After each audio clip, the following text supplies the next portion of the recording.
এখান থেকে হকারদেরকে তোলা যাবে না, ফুটপাত থেকে তোলা যাবে না, বা যারা ইল্লিগালি ঘরবাড়ি বানিয়ে রেখেছে সরকারি জায়গাতে, বা নিয়মকানুন না মেনে, কর্পোরেশনের নিয়মকানুন না মেনে সেগুলোকে ভাঙা হচ্ছে, তাদেরকে নিয়ে খুব আন্দোলন করছে। এবং প্রত্যেক ক্ষেত্রে দেখা যাচ্ছে যে তাদের কয়েকটা প্রশ্ন থেকে যাচ্ছে, সরকারকে কয়েকটা প্রশ্ন করছে যে এদেরকে যদি তুলে দেওয়া হয় তাহলে এই ক্ষেত্রগুলোর কি হবে। তো তাদের যে প্রশ্নগুলো থাকছে তার মধ্যে থেকে আজকে মেন কয়েকটা প্রশ্ন নিয়ে আমি আলোচনা করব। দেখবেন এরা বেশিরভাগ ক্ষেত্রে বলছে এখানে এরা 20 বছর ধরে আছে, কেউ 30 বছর ধরে আছে, এরা যাবে কোথায়। সত্যি কথা বলতে এখানে প্রশ্ন হওয়া উচিত, এরা এই 20 বছর 30 বছর আগে এসেছে কোথা থেকে। এর আগে তো তারা নিশ্চয়ই আকাশ থেকে পড়েনি, এর আগে তো কোথাও নিশ্চয়ই থাকতো, এর আগে নিশ্চয়ই কিছু কাজকর্ম করে খেত। কিন্তু এখন 20 বছর 30 বছর ধরে তারা সরকারের চোখকে ফাঁকি দিয়ে ইল্লিগালি সেখানে বসবাস করছে হোক, ব্যবসা করছে হোক, সেগুলো করছে বলে এখন যখন তাদের ধরা পড়ছে সেগুলোকে মেনে নিতে হবে, বা সেই একই কাজকর্মই চলতে দিতে হবে। দেশে তো কিছু আইন কানুন থাকে, সংবিধান থাকে, সেগুলো তো মেনে চলতে হয়। এখন এদের দেখা দেখি সবাই যদি ওই রকম একই কাজ কারবার শুরু করে, তাহলে বিষয়টা কতটা জাস্টিফাইড হতে পারে। কেউ 30 বছর ধরে ইল্লিগালি থাকতে পারে, অন্য কেউ বলতেই পারে ঠিক আছে আমি 1 বছর থাকবো, আমি ওর চেয়ে কম দিন থাকবো। কিন্তু এমনভাবে তো হয় না। এখানে প্রশ্ন হওয়া উচিত ওরা এসেছে কোথা থেকে।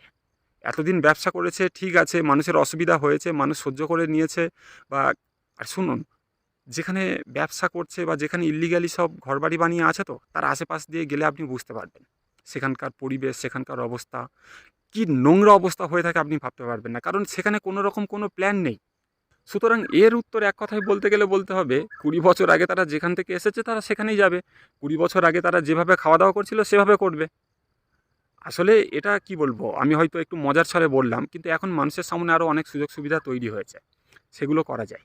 কিন্তু কি বলুন তো, এরা যেটা নিজের নয় তার উপর অধিকার ফলানোর জন্য কোনো রকম একটা অজুহাত বার করতে চাচ্ছে শুধু, আর কিছু নয়। তারপরে দেখা যাচ্ছে কেউ কেউ কি বলবো নিজেকে ভিকটিম কার্ড হিসাবে প্লে করার চেষ্টা করছে, সামনে মেয়ের বিয়ে আছে, সামনে এই কাজ আছে, ওই কাজ আছে।